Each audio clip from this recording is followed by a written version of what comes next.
un de mes auteurs dada, Perna et Otero, qui nous présente Mon port par la France. Alors là, c'est vraiment exceptionnel. Histoire vraie. Ah oui, je dois reconnaître parce que je suis pas fan d'Abéné, et ça c'est exceptionnel. Et Oui, puis je j'aime connaissais beaucoup même cet pas. auteur parce que voilà, il met souvent en fait des histoires assez originales en avant. Il sort souvent des sentiers battus, il nous apprend des choses à chaque fois. Et j'aime beaucoup Perna pour ça. C'est lui qui a fait Darnan. Exactement. Et voilà, il avait fait aussi Força, qui était vraiment bluffant. Là, il est accompagné d'Otero et il nous raconte en fait l'histoire du massacre de Thiroye. Thiroye qui n'est pas vraiment connu, ça arrivait post-Seconde Guerre mondiale. Et qu'est-ce qui s'est passé à Thiroye? L'armée a déclaré qu'en fait, les tirailleurs en fait, étaient des mutins. L'armée tire sur ces mutins.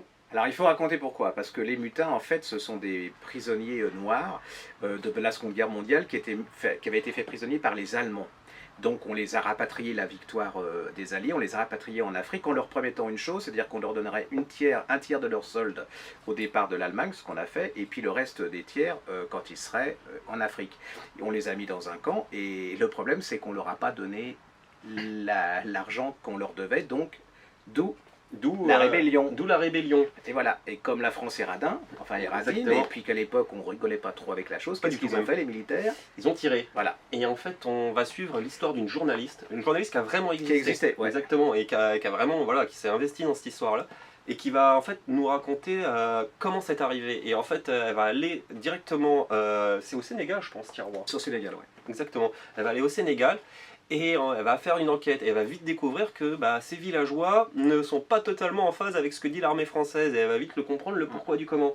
Et c'est vraiment hyper intéressant. Alors, ouais. Alors il y a un doute sur la quantité, enfin quand on regarde sur le nombre de morts, hein, c'est-à-dire qu'il y en a qui disent plusieurs centaines, il y en a d'autres qui disent 35, mais en France ça a été complètement, c'est ça vraiment une mêlée hyper importante, parce qu'en France ça a complètement été censuré à tel point qu'il y a un film qui a été fait en 88, et j'ai l'impression de dire des bêtises. Non, mais j'apprends quelque chose là. Incroyable, je déteste les jeunes.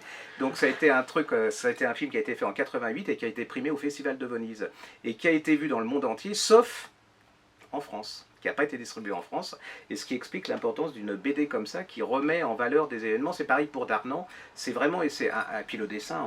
Ouais, Otero qui nous avait fait. J'ai oublié le titre. Moi, Darnan, à part Darnan. Confession d'un enragé, exactement. Confession d'un enragé qui est juste magnifique. Allez-y, même si vous n'aimez pas la BD, ne serait-ce que pour le contenu historique, c'est vraiment un bouquin exceptionnel. Ouais. Et en plus, c'est beau. Enfin, je veux dire, la couverture, moi, je trouve ça absolument fabuleuse. Et les illustrations, pour moi, ça a été une des BD à tel point qu'on va le mettre dans le rayon histoire, parce que je trouve qu'avec Darnan, ça a été un des événements de cette année.